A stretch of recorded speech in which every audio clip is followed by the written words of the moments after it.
جی بالکل، حکومت کی جانب سے پیٹرولیم مصنوعات کی قیمتوں میں جو حالیہ اضافہ کیا گیا ہے اس پر شدید عوامی رد عمل تو آ ہی رہا ہے۔ اس کے ساتھ ساتھ بزنس کمیونٹی اس اضافے کو کس طرح سے دیکھ رہی ہے، تو ہمارے ساتھ بات کرنے کے لیے اس وقت موجود ہیں ملتان چیمبر آف کامرس کے سینئر نائب صدر شیخ ندیم صاحب۔ سر، کس طرح سے دیکھ رہے ہیں، کیا اثرات آئیں گے؟ مسلسل پیٹرول کی قیمت میں اضافہ ہو رہا ہے، غریب طبقے کی مشکلات بھی بڑھ رہی ہیں، بزنس کے اوپر بھی اس کے کیا اثرات مرتب ہو رہے ہیں، روزانہ کی بنیاد پر پرائسنگ کرنا پڑ رہی ہے، کیا کہیں گے اور اپنا رسپونڈ دے دیں اس پہ؟ پیٹرولیم پروڈکٹس کی قیمتوں میں اضافہ ہوا ہے،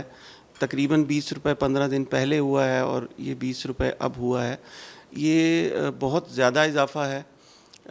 اور اس کی وجہ سے ہمیں کاروبار کے اندر جو پروڈکٹس تیار کر رہے ہیں ہم، ان پروڈکٹس کی کاسٹ میں یقیناً اضافہ ہوگا، اور وہ اضافہ جب ہم ٹرانسلیٹ کرتے ہیں تو ہماری لوکل جو انڈسٹری کے لیے اور لوکل کاروبار کے لیے نقصان دہ ثابت ہوگا۔ اس کے اندر گورنمنٹ کے لیے یا اداروں کے لیے جو ہمیں ایک یہ ملتی ہے لیڈ کہ آنے والے وقت کے اندر شاید اس کے اندر کمی آئے، تو یہی ایک ہوپ ہے جس کو لے کر ہم اس قابل رہیں گے کہ ہم کمپیٹ کر سکیں انٹرنیشنل مارکیٹ کو۔ اور میری گزارش یہی ہے حکومت سے بھی اور اداروں سے بھی جو اس کی پرائسز کو مقرر کر رہے ہیں کہ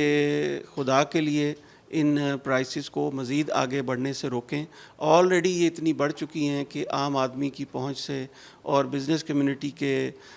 کاسٹنگ بہت زیادہ اوپر جا چکی ہے، لیکن کیونکہ آئی ایم ایف کے ساتھ آپ کے ایگریمنٹس ہوئے ہیں، آپ کی گورنمنٹ کے، اور گورنمنٹ کے نہیں ہوتے، یہ اسٹیٹ کے ایگریمنٹس ہوتے ہیں، اور ان ایگریمنٹس کو آنر کرنا ضروری ہوتا ہے۔ تو گزارش یہی ہے کہ جو اضافہ ہو گیا یہ بہت زیادہ ہے،